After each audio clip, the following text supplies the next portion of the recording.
Hello ಸ್ನೇಹಿತರೆ, ಎಲ್ರಿಗೂ ಜನತೆಯ ಹೊಸ ವಿಡಿಯೋಗೆ ಎಲ್ರಿಗೂ ಸ್ವಾಗತ. ಇಂದಿನ ವಿಡಿಯೋದಲ್ಲಿ ನಿಮಗೆ ಸ್ಪೆಷಲ್ ಆದಂತಹ ಒಬ್ಬ ವ್ಯಕ್ತಿಯನ್ನ ಪರಿಚಯಿಸ್ತಾ ಹೋಗ್ತೀವಿ. ಎಲ್ರಿಗೂ ಗೊತ್ತಿರುವಂತಹ ವ್ಯಕ್ತಿ ಜನತಾ ಏಜೆಂಟ್ ಮುಖಾಂತರ ಜನತಾ ನ್ಯೂಸ್ ನಲ್ಲಿ ಹಲವಾರು ಬಾರಿ ಸೌಜನ್ಯ ವಿಚಾರವಾಗಿ ಧ್ವನಿ ಎತ್ತಿದಂತಹ ವ್ಯಕ್ತಿ, ಕರ್ನಾಟಕದ ನೀತಿ ಸಂಘಟನೆಯ ರಾಜ್ಯಾಧ್ಯಕ್ಷರಾಗಿರುವಂತಹ ವ್ಯಕ್ತಿ ಜಯಂತ್ ಟಿ ಅವರು ನಿನ್ನೆ ಒಂದು ಸೌಜನ್ಯ ಪರ ಹೋರಾಟದ ವೇದಿಕೆಯಲ್ಲಿ ಕಾಣಿಸಿಕೊಂಡ್ರು. ಬಹಳಷ್ಟು ಹೆಮ್ಮೆ ಆಗ್ತಾ ಇದೆ. ಯಾಕಂತಂದ್ರೆ ಜಯಂತ್ ಟಿ ಅವರನ್ನ ಸೋಷಿಯಲ್ ಮೀಡಿಯಾದಲ್ಲಿ ಪರಿಚಯವಾದಂತಹ ನನಗೆ ಇವರು ವೇದಿಕೆಯಲ್ಲಿ ಸೌಜನ್ಯ ಪರ ಹೋರಾಟದ ವೇದಿಕೆಯಲ್ಲಿ ಭಾಗವಹಿಸಬೇಕು, ಮಾತಾಡಬೇಕು ಅನ್ನುವಂತಹ ಬಹಳಷ್ಟು ಕಾತುರತೆ ಮತ್ತು ಕೌತುಕತೆ ನನ್ನಲ್ಲಿತ್ತು. ಯಾಕಂತಂದ್ರೆ ಇವರ ಹಲವಾರು ಮಾತುಗಳನ್ನ ನಾನು ಆಲಿಸಿದ್ದೆ, ಬಹಳಷ್ಟು ಇವರ ಆ ಒಂದು ಮಾತುಗಾರಿಕೆಗೆ ಫಿದಾ ಆಗಿದ್ದೆ. ಮಾತ್ರ ಅಲ್ಲ, ಇವರನ್ನ ವೇದಿಕೆಯಲ್ಲಿ ನೋಡ್ಬೇಕು ಅಂತ ಬಹಳಷ್ಟು ದಿನಗಳಿಂದ ಕಾಯ್ತಾ ಇದ್ದಂತಹ ಅವರ ವ್ಯಕ್ತಿಯಲ್ಲಿ ನಾನು ಒಬ್ಬ. ಅವರ ಸಂಪೂರ್ಣವಾದಂತಹ ವಿಡಿಯೋನ ಕೇಳಿದ್ದೇನೆ. ಮಾತ್ರವಲ್ಲ, ಆ ಒಂದು ವಿಡಿಯೋದಲ್ಲಿ ಅವರು ಯಾವತ್ತು ಅವರ ಒಂದು ಪ್ರತಿಪಾದನೆ ಏನಿತ್ತು ಅದನ್ನ ಮುಕ್ತವಾಗಿ ಹೇಳಿದ್ದಾರೆ. ಮಾತ್ರವಲ್ಲ, ಒಂದು ದೊಡ್ಡ ಒಂದು ಸಮೂಹಕ್ಕೆ ಅವರಿಂದ ತಿಳ್ಕೊಳ್ಬೇಕಾದಂತಹ ಕೆಲವೊಂದು ಮಾಹಿತಿ ಖಂಡಿತವಾಗಿಯೂ ಇದೆ. ಸೌಜನ್ಯ ಪರ ಹೋರಾಟದಲ್ಲಿ ಆರಂಭ ಘಟ್ಟದಿಂದಲೂ ನೀತಿ ಸಂಘಟನೆಯ ಪರವಾಗಿ ಇವರು ಹಲವಾರು ಬಾರಿ ಧ್ವನಿ ಎತ್ತಾ ಇದ್ರು. ಮಾತ್ರವಲ್ಲ, ಹಲವಾರು ವೇದಿಕೆಗಳಲ್ಲಿ ಇವರನ್ನ ಕಾಣ್ಬೇಕು ಅಂತ ಅನಿಸ್ತಿದ್ರು, ಕಾಣಿಸ್ತಾ ಇರಲಿಲ್ಲ. ಸೊ ಬಹಳಷ್ಟು ಹೆಮ್ಮೆ ಇದೆ. ನಿನ್ನೆ ಒಂದು ವೇದಿಕೆಯಲ್ಲಿ ಅವರನ್ನ ನೋಡ್ಲಿಕ್ಕೆ ಸಾಧ್ಯ ಆಯ್ತು. ಆ ಒಂದು ವಿಡಿಯೋನ ಈ ಒಂದು ವಿಡಿಯೋದ ಕೊನೆಯಲ್ಲಿ ನಿಮ್ಗೆ ತೋರಿಸ್ಲಿಕ್ಕೆ ಹೋಗ್ತಾ ಇದ್ದೀನಿ. ದಯವಿಟ್ಟು ನಿಮ್ಮ ಅಭಿಪ್ರಾಯವನ್ನು ಕಮೆಂಟ್ ಮಾಡಿ. ಮಾತ್ರವಲ್ಲ, ಈ ಒಂದು ವಿಡಿಯೋನ ಎಲ್ರಿಗೂ ಶೇರ್ ಮಾಡುವಂತಹ ಒಂದು ವ್ಯವಸ್ಥೆ ಮಾಡಿ. ಯಾಕಂತಂದ್ರೆ ನಿಮ್ಮ ಒಂದು ಶೇರ್ ಇಂದಾಗಿದೆ ಈ ಒಂದು ಸೌಜನ್ಯ ಹೋರಾಟವು ಇನ್ನೊಬ್ಬರಿಗೆ ತಲುಪುವಂತಹ ಒಂದು ವ್ಯವಸ್ಥೆಗೆ ಹೋಗುವುದು. ಸೊ ಸೌಜನ್ಯ ಪರ ಹೋರಾಟದಲ್ಲಿ ನಿನ್ನೆ ಒಂದು ಘಟನೆ ನಡೆಯುತ್ತೆ. ಧರ್ಮಸ್ಥಳದಲ್ಲಿ ಆಟೋ ರಿಕ್ಷಾ ಚಾಲಕರ ನಡುವೆ ವಾಗ್ವಾದ, ಮಾತಿನ ಚಕಮಕಿ ನಡೆಯುತ್ತೆ. ಕಾರಣ ಏನಪ್ಪಾ ಅಂದ್ರೆ, ಧರ್ಮಸ್ಥಳದಲ್ಲಿ ಇವಾಗ ನಡೀತಾ ಇರುವಂತಹ ಡಿ ಎನ್ನುವಂತಹ ಒಂದು ನಂಬರ್ ಏನಿದೆ, ಆ ಒಂದು ನಂಬರ್ ಚಾಲ್ತಿಯಲ್ಲಿರುವಂತಹ ಆಟೋಗಳು ಮಾತ್ರ ಧರ್ಮಸ್ಥಳಕ್ಕೆ ಪ್ರವೇಶವನ್ನು ಪಡೆಯುವಂತಹ ಒಂದು ಪರಿಸ್ಥಿತಿ ಅಲ್ಲಿ ಇತ್ತು. ಆದ್ರೆ ಅದಕ್ಕೆ ವಿರುದ್ಧವಾಗಿ ಸೌಜನ್ಯ ಪರ ಹೋರಾಟಗಾರರು ಮಾತೆತ್ತಿದಾಗ ಧೈರ್ಯವಾಗಿ ಅವರ ಜೊತೆ ಮಾತುಕತೆ ನಡೆಸಿ ಇವಾಗ ಎಲ್ರಿಗೂ ಮುಕ್ತವಾಗಿ ಆಟೋ ಚಲಾಯಿಸುವಂತಹ ಒಂದು ವ್ಯವಸ್ಥೆ ಇವಾಗ ನಡೀತಾ ಇದೆ. ಸೊ ಇಂತಹ ಒಂದು ಕಾನೂನು ವ್ಯವಸ್ಥೆ ಅಡಿ ಏನೆಲ್ಲ ನಡೀಬೇಕು ಎಲ್ಲವೂ ಇವಾಗ ಸೌಜನ್ಯ ಪರ ಹೋರಾಟಗಾರರಿಂದ ನಡೆಸಲಿಕ್ಕೆ, ಅಲ್ಲಿ ಧೈರ್ಯವಾಗಿ ಮಾತೆತ್ತಲಿಕ್ಕೆ ಸಹಕಾರಿ ಆಗ್ತಾ ಇದೆ ಅನ್ನುವಂಥದ್ದೇ ಒಂದು ಉತ್ತಮ ಬೆಳವಣಿಗೆ. ಏನೇ ಇರಲಿ, ಇವತ್ತು ಜಯಂತ್ ಟಿ ಅವರು ಈ ಒಂದು ಹೋರಾಟ ವೇದಿಕೆಯಲ್ಲಿ ಒಂದು ಉತ್ತಮವಾದಂತಹ ಸಂದೇಶವನ್ನು ನೀಡಿದ್ರು. ಏನಂತಂದ್ರೆ, ಸೌಜನ್ಯ ಇವಾಗ ನಾವು ಧರ್ಮಸ್ಥಳ ಸಂಘ ಸಂಸ್ಥೆಗಳೇನಿರ್ಬೋದು, ಅಥವಾ ಧರ್ಮಸ್ಥಳದಲ್ಲಿ ಹೋಗ್ಬಿಟ್ಟು ಹಾಕುವಂತಹ ಹುಂಡಿಗಳೇನಿರ್ಬೋದು, ಹುಂಡಿ ಮುಖಾಂತರ ಕಾಣಿಕೆ ನೀಡುವಂತಹ ಒಂದು ವ್ಯವಸ್ಥೆ ಏನಿರ್ಬೋದು, ಇವೆಲ್ಲ ಹಣದಿಂದ ಇವರು ಏನ್ ಮಾಡ್ತಾರೆ ಅನ್ನುವಂತಹ ಒಂದು ರೀತಿಯಲ್ಲಿ ಜಯಂತ್ ಟಿ ಅವರು ಸ್ಪಷ್ಟವಾಗಿ ಹೇಳ್ತಾರೆ. ಯಾಕಂತಂದ್ರೆ ಸೌಜನ್ಯ ಹೋರಾಟ ಬರೀ ಹೋರಾಟ ವೇದಿಕೆಗಳಿಗೆ ಮಾತ್ರ ಸೀಮಿತವಾಗಬಾರದು. ಮಾತ್ರವಲ್ಲ, ಈ ಒಂದು ಏನು ಮುಗ್ಧ ಜನರಿಂದ ಸುಲಿಗೆ ಮಾಡ್ತಾ ಇರುವಂತಹ ಹಣವನ್ನ ಇವರು ಬಡ್ಡಿ ವ್ಯಾಪಾರಕ್ಕೋಸ್ಕರ, ಅಂದ್ರೆ ಬಡ್ಡಿ ವಹಿವಾಟಿಗೋಸ್ಕರ ಅದೇ ಮುಗ್ಧ ಜನರಿಗೆ ತಲುಪಿಸುವಂತಹ ಒಂದು ವ್ಯವಸ್ಥೆಯನ್ನು ಮಾಡ್ತಾರೆ. ಈ ಹಣದಿಂದ ಪಡೆದಂತಹ ಈ ಹಣದ ಒಂದು ಪಾಲನ್ನ ಮತ್ತೆ ಅದೇ ಹುಂಡಿಗೆ ಹಾಕಿ, ಅದೇ ಹುಂಡಿಯಿಂದ ತಗೊಳ್ಳುವಂತಹ ಹಣವನ್ನ ಮತ್ತೆ ಬಡ್ಡಿ ವ್ಯವಹಾರಕ್ಕೆ ಯೂಸ್ ಮಾಡ್ತಾರೆ. ಈ ಒಂದು ವಿಚಾರದಲ್ಲಿ ಸ್ಪಷ್ಟವಾದಂತಹ ಒಂದು ಮಾಹಿತಿಯನ್ನ ಜಯಂತ್ ಟಿ ಅವರು ನೀಡಿದ್ದಾರೆ. ದಯವಿಟ್ಟು ಈ ಒಂದು ವಿಡಿಯೋವನ್ನ ಕೊನೆಯವರೆಗೂ ವೀಕ್ಷಿಸಿ. ಮಾತ್ರವಲ್ಲ, ನಿಮ್ಮ ಅಭಿಪ್ರಾಯಗಳನ್ನ ಇಲ್ಲಿ ಕಮೆಂಟ್ ಮಾಡಿ. ಈ ವಿಡಿಯೋವನ್ನ ಸಾಕಷ್ಟು ಜನರಿಗೆ ಶೇರ್ ಮಾಡುವಂತಹ ಒಂದು ವ್ಯವಸ್ಥೆಯನ್ನ ಮಾಡಿ. ಧರ್ಮಸ್ಥಳ, ಇನ್ನೊಮ್ಮೆ ಹೇಳ್ತೇನೆ, ಧರ್ಮಸ್ಥಳ ಎಂಬುದು ಗ್ರಾಮ. ಪ್ರತಿಯೊಬ್ಬರು ಅರ್ಥ ಮಾಡ್ಕೊಳ್ಳಿ. ಧರ್ಮಸ್ಥಳ ಎಂಬುದು ದೇವಸ್ಥಾನ ಅಲ್ಲ.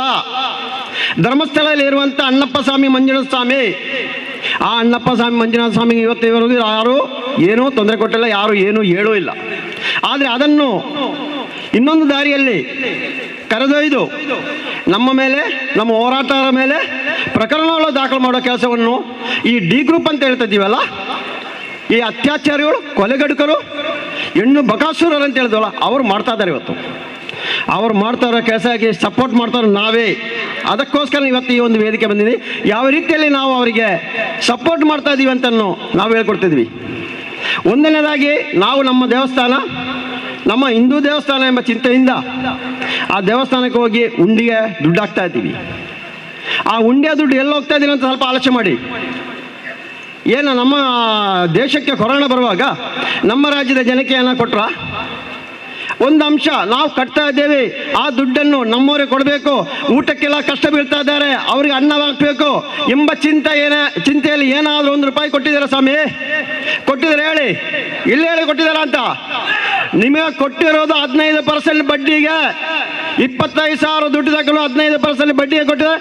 ಲೀಸ್ಟಲ್ಲೇ ಇದೆ, ಅದು ಬಡ್ಡಿಗೆ ಕೊಟ್ಟಿದ್ದಾರೆ ಅಂತೇಳಿ. ಇಲ್ವಾ? ಇದು ಕೊಟ್ಟಿರೋದು. ಅವರು ಕೊಟ್ಟಿರೋದು ಎಲ್ಲಿ ಗೊತ್ತಾ? 150 ಕೋಟಿ ಕೇಂದ್ರ ಸರ್ಕಾರ ಕೊಟ್ಟಿದ್ದಾರೆ. ಕೇಂದ್ರ ಸರ್ಕಾರ ಕೊಟ್ಟ ಅಲ್ಲಿ ಅವಾರ್ಡ್ ತಕೊಳ್ಳಿಕ್ಕೆ ಅಲ್ಲಿ ಲೋಕಸಭೆಗೆ ಹೋಗಿ ಕೂರಲಿಕ್ಕೆ ಕೊಟ್ಟಿದ್ದಾರೆ ಅವರು. ಅವ್ರಿಗೆ ಗೊತ್ತಿತ್ತು ಯಾವತ್ತು ರೇಖಾ ಜಡ್ಜ್ ಇದ್ರಲ್ಲ, ಆ ಕೇಸ್ ರಿಪೋರ್ಟ್ ಬರೀತಾರಲ್ಲ, ಅವತ್ತು ಗೊತ್ತಿತ್ತು ಇವರ ತಲೆ ಮೇಲೆ ಕುಳಿಕೆ ಬರ್ತಾ ಅಂತ. ಇದಕ್ಕೋಸ್ಕರ ಅದಕ್ಕೆ ಮುಂಚೆನೇ ಇವರು ಪ್ಲಾನ್ ಮಾಡಿರೋದು. ಇದನ್ನು ಮೊದಲು ಅರ್ಥ ಮಾಡ್ಕೊಳ್ಳಿ. ಇವಾಗಲೇ ನಾವು ಒಂದು ಕಡೆಯಿಂದ ಏನು ಗ್ರಾಮಾಭಿವೃದ್ಧಿ ಯೋಜನೆ ಅಡಿಯಲ್ಲಿ ಸಾಲ ಕೊಟ್ಟಿದ್ದಾರೋ ಆ ಸಾಲವನ್ನು ಒಂದು ಕಡೆಯಿಂದ ಪಾವತಿ ಮಾಡಿ ತೀರಾ ಕೊಡ್ತಲೇ ಇದ್ದಾರೆ. ಇದನ್ನು ಅವರು ಭಂಡಾರ ತುಂಬಿಸ್ತಾ ಇದ್ದಾರೆ. ಇಂದಿನ ನಿಯಮ ಪ್ರಕಾರವಾಗಿ ಒಬ್ಬರಿಗೆ 2 ಲಕ್ಷ ಮೇಲೆ ದುಡ್ಡು ಹಿಡ್ಕೊಂಡು ಹೋಗ್ಲಿಕ್ಕೆ ಇಲ್ಲ, ಕಾನೂನೇ ಇಲ್ಲ. ಎಲ್ಲ ಆನ್ಲೈನಲ್ಲಿ, ಇವತ್ತೆಲ್ಲ ಕಂಪ್ಯೂಟರ್ ಯುಗ. ಇವತ್ತು ಕೋಟಿ ದುಡ್ಡು, ಲಕ್ಷ ಕೋಟಿ, ನಾವು ಲೆಕ್ಕ ಹಾಕ್ತೀವಿ, ಲಕ್ಷ ಕೋಟಿ ದುಡ್ಡು ನಮ್ಮ ಜನತೆ ಮೇಲೆ ಹಚ್ಚಿಬಿಟ್ಟಿದ್ದಾರೆ. ಯಾವುದೇ ಒಂದು ಬ್ಯಾಂಕ್ ದಾಖಲೆಗಳಿಲ್ಲ. ಯಾವುದಾದ್ರೂ ಬ್ಯಾಂಕ್ ನೀವು ಕಟ್ತಾ ಇರೋ ಬ್ಯಾಂಕ್ ಮುಖಾಂತರ ಕಟ್ತಾ ಇದ್ದೀರಾ? ಕಟ್ತಾ ಇದ್ದಾರೆ ಯಾರಾದರೂ? ನೀವು ತಗೊಂಡಿದ್ದೀರಲ್ಲ ದುಡ್ಡು, ತಗೊಂಡ್ರು ದುಡ್ಡು ನಮ್ಮ ಬೇಡ, ಅವ್ರಿಗೆ ರಿಟರ್ನ್ ಕಟ್ತೀವಿ ಅಂತೇಳಿ. ಒಂದು ವಿಷಯ ಮಾತ್ರ ಆಲೋಚನೆ ಮಾಡಿ, ನೀವು ಹೇಳಿ ನಮಗೆ ಬ್ಯಾಂಕ್ ಇದು ಅಕೌಂಟ್ ನಂಬರ್ ಕೊಡಿ ಅಂತೇಳಿ. ನಮ್ಮ ಅಕೌಂಟ್ ನಂಬರ್ ಕೊಡಲಿ ಅಂತ ಕೇಳಿ. ಇನ್ನು ಅವ್ರು ಕೇಳ್ಬೋದು ನಿಮ್ಮ ಆಧಾರ್ ಕಾರ್ಡು, ಪ್ಯಾನ್ ಕಾರ್ಡು ಎಲ್ಲವನ್ನು ಕೇಳ್ಬೋದು. ಎಚ್ಚರ ವಹಿಸಿ. ಇನ್ನೊಂದು ರೀತಿಯಲ್ಲಿ ಗಿಮಿಕ್ ಆಟ ಆಡ್ತಾ ಇರ್ಬೋದು. ಒಂದು ವಾರ ಇಲ್ಲ ಒಂದು ತಿಂಗಳಿಗೆ ಕಲೆಕ್ಷನ್ ಆಗ್ತದೆ ದುಡ್ಡು, ಕೋಟಿ ದುಡ್ಡು ಕಲೆಕ್ಷನ್ ಆಗ್ತದೆ. ಯಾವ ರೀತಿಯಲ್ಲಿ, ಯಾವ ಆಧಾರದ ಮೇಲೆ ಈ ದುಡ್ಡನ್ನು ಬ್ಯಾಂಕ್ನವರು ತಗೊಳ್ತಾರೋ ನಮಗೆ ತಿಳಿಸ್ಬೇಕು. ಇವಾಗಲೇ RBI ತನಿಖೆ ಪ್ರಾರಂಭ ಮಾಡಿದ್ದಾರೆ. ಮುಂದೊಂದು ದಿನ 100% ನಿಮ್ಮ ಕೈಲಿರೋ ದುಡ್ಡು ನೀವು ಕಟ್ಟದೆ ಅವರೆಲ್ಲ ಕೇಳಿ ನನಗೆ ಖಾತೆ ಸಂಖ್ಯೆ ಕೊಡಿ ಅಂತೇಳಿ, ಆ ಖಾತೆ ಸಂಖ್ಯೆ ಯಾವತ್ತು ಕೊಡ್ತಾರೋ ಅವತ್ತು ನಾವು ಕಟ್ತಂತೇಳಿ. ಅಲ್ಲವರೆಗೂ ನಾನು ಹೇಳ್ತಾ ಇರೋ, ನೀವು ಯಾರೂ ಕಟ್ಲಿಕ್ಕೆ ಹೋಗಬೇಡಿ. ತಗೊಂಡ್ರು ನಮಗೆ ಬೇಕಂತೇಳಿ ಇಲ್ಲ, ಅದು ನಮ್ಮದೇ ದುಡ್ಡು. ನಮ್ಮ ದುಡ್ಡಲ್ಲಿ ಬಡ್ಡಿ ತಗೊಂಡು ನಮ್ಮ ಹಿಂದೂ ಮಕ್ಕಳನ್ನು ಟಾರ್ಗೆಟ್ ಮಾಡ್ತಾರೋ ಗ್ರೂಪ್ ಅದು. ಅದಕ್ಕೆ ಪ್ರತಿಯೊಬ್ಬರು ಆಲೋಚನೆ ಮಾಡಿ, ಒಬ್ಬೊಬ್ಬರು ಆಲೋಚನೆ ಮಾಡಿ. ಯಾರಿಗೆ ಅದರ ಅವಶ್ಯಕತೆ ಇಲ್ಲ. ಯಾವ ಪೊಲೀಸರ ಮನೆಗೆ ಬರಲ್ಲ, ಯಾವ ಕೋರ್ಟ್ ನೋಟಿಸ್ ಬರಲ್ಲ. 20 ರೂಪಾಯಿ ಬುಕ್ಕಲ್ಲಿ ನಿಮ್ಮ ಹೆಸರು ಬರಲ್ಲ, ನಿಮಗೆ ದುಡ್ಡು ಕೊಟ್ಟರೆ ಅಂತೇಳಿ ಜಾವನ ಬರಲ್ಲ. ಅದು ಅರ್ಥ ಮಾಡ್ಕೊಳ್ಳಿ. ನಮ್ಮ ಹೆಣ್ಮಗಳಿಗೆ ನ್ಯಾಯ ಬೇಕು. ನಮ್ಮ ಹೆಣ್ಮಗಳಿಗೆ ನಾವು ರಾತ್ರಿ ಆಗಲಿ ಈ ತರ ದುಡಿತಾ ಇದ್ದೇವೆ, ಅಲ್ಲಿ ದುಡ್ಡು ಸುರಿತಾ ಇದೆ. ಒಂದು ಕಡೆಯಿಂದ ದುಡ್ಡು ಸುರಿತಾ ಇದ್ದಾರೆ. ಒಂದೊಂದಿನ ವಿಡಿಯೋ ನೋಡ್ತಾ ಇದ್ವಿ, ಎಷ್ಟು ಜನ ಯಾವ ರೀತಿಯಲ್ಲಿ ಇಲ್ಲಿ ಕೆಲಸ ಮಾಡ್ತಾರೆ. ಯಾರಿಗೋಸ್ಕರ? ಸೌಜನ್ಯ ಒಬ್ಬಳಿಗೋಸ್ಕರ ಅಲ್ಲ. ನಮ್ಮ ಮನೆಯ ಹೆಣ್ಮಕ್ಳಿದ್ದಾರೆ, ನಮಗೂ ಅಕ್ಕ ತಂಗಿಯರು ಬರುವಾಗ ಕೇಳಿ ನನಗೆ ದಾಖಲೆ ಕೊಡಿ, ದಾಖಲೆ ಕೊಟ್ಟು ಕಟ್ಟಿದ್ವಿ ಅಂತೇಳಿ. ಇನ್ನೊಂದು ವಿಷಯ ಹೇಳ್ತೀನಿ, ಟೈಮ್ ಕಡಿಮೆ ಅಂತ ಕಾಣಿಸ್ತೆ. ಅದೇ ರೀತಿಯಲ್ಲಿ ನಿಚ್ಚಲ ಜೈನ್ ಅಂತ ಹೇಳ್ತಾರಲ್ಲ, ಅವನ ಹೆಸರು ಎತ್ತಬಾರ್ದು. ಅವ ಧರ್ಮಸ್ಥಳವರ, ಬೆಂಗಳೂರಿನವರ. ಯಾರಿಗಾದ್ರು ಗೊತ್ತಾ? ಮೊನ್ನೆ ರಾಧಿಕಾ ಅವ್ರ ಮೇಲೆ FIR ಆಗಿದೆ. ಅವನೇ ಕೊಟ್ಟಿರೋದು, ಅದು ಬೆಂಗಳೂರು ಕಬ್ಬನ್ ಪಾರ್ಕ್. ಅವ ವಾಸ ಆಗ್ತಾ ಇರೋದು ಬೆಂಗಳೂರು ವಿಜಯಮಲ್ಯ ಬಿಲ್ಡಿಂಗ್ ಹಿಂದ್ಗಡೆ. ಹಂಗಾರೆ ನಿಚ್ಚಲ ಜೈನ್ ಇನ್ನೊಬ್ಬ ಇದ್ದಾನಲ್ಲ, ಇಲ್ಲಿ ಇದ್ದಾನೆ ಇಲ್ವಾ? ಅವನ ಹೆಸರು ಎತ್ತಬಹುದಲ್ಲ. ಅವನ ಹೆಸರು ನಾನು ಎತ್ತಾ ಇದ್ದೀನಿ. ಅಕ್ಟೋಬರ್ 2ನೇ ತಾರೀಕು ಧರ್ಮಸ್ಥಳ ಗ್ರಾಮದ ವಠಾರದಲ್ಲಿ ಕ್ರಿಕೆಟ್ ಉದ್ಘಾಟನೆ ಮಾಡುವನು ಯಾವನು ಹೇಳಿ? 9ನೇ ತಾರೀಕು ಸೌಜನ್ಯ ಅತ್ಯಾಚಾರ ಮಾಡಿಲ್ವಾ? 10ನೇ ತಾರೀಕು ಮಂಜುಶ್ರೀ ಪ್ಲಸ್ ಉಜಿರೆ ಅವನ ಮಗನು ಇವನು ಕ್ಲಾಸ್ಮೇಟು ಅವನ ಮನೆ ಪಾರ್ಟಿ ಮಾಡಿದ್ದಾರೆ. 11ನೇ ತಾರೀಕು ಬೆಳಿಗ್ಗೆ 4 ಹೋಗಿರೋದು ಧರ್ಮಸ್ಥಳದಿಂದ. ಈ ಅತ್ಯಾಚಾರ ಎಲ್ಲ ಮುಗಿಸಿ ಎಂಜಾಯ್ ಮಾಡಿಸಿ. ಇವರಿಗೆ ಏನಂತೆ, ನಮ್ಮ ಹಿಂದೂ ಮಕ್ಕಳನ್ನು ಸಾಯಿಸೋದಂದ್ರೆ ಕೋಳಿ ಸಾಯಿಸೋಂಗೆ ಕಾಣಿಸ್ತಾ ಇವರಿಗೆಲ್ಲ ಗಾಂಜಾ ಹೊಡೋದು. ಇನ್ನೊಂದು ಆ ತಾಯಿ ಹೇಳ್ತಾ ಇದ್ದಾರೆ, ಪ್ರತಿಯೊಂದು ತಾಯಿ ಅಂದ್ರೆ ಆಲೋಚನೆ ಮಾಡಿ. ಆ ತಾಯಿ ಎಲ್ಲ ಸಭೆಯಲ್ಲೂ ಹೇಳ್ತಾ ಇರ್ತಾರೆ, ನನ್ನ ಮಗಳು ಆ ಅತ್ಯಾಚಾರ ಮಾಡಿ ಸಾಯಿಸುವವರೆಗೂ ಎಷ್ಟು ಸಾರಿ ಅಮ್ಮ ಅಂತ ಕರಿಬರು ಅಂತ ಪ್ರತಿಯೊಬ್ಬರು ಆಲೋಚನೆ ಮಾಡಿ.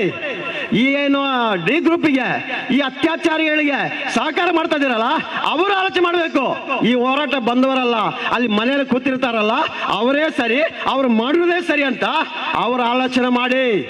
ನನ್ನ ಹೆಣ್ಣು ಮಗಳು, ಆ ಮಗು, ಆ ಸೌಜನ್ಯ ಎಷ್ಟು ನೋವು ತಿಂದಿರ್ಬೋದಂತ.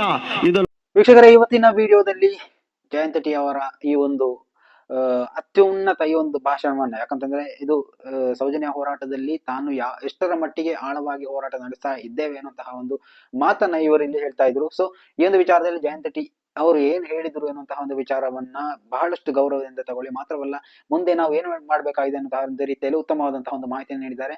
ಈ ಒಂದು ವಿಡಿಯೋನ ಸಾಕಷ್ಟು ಜನರಿಗೆ ತಲುಪಿಸುವಂತ ಕೆಲಸ ಮಾಡಿ. ಅಲ್ಲಿವರೆಗೂ ಮುಂದಿನ ವಿಡಿಯೋ ಬರ್ತೀನಿ.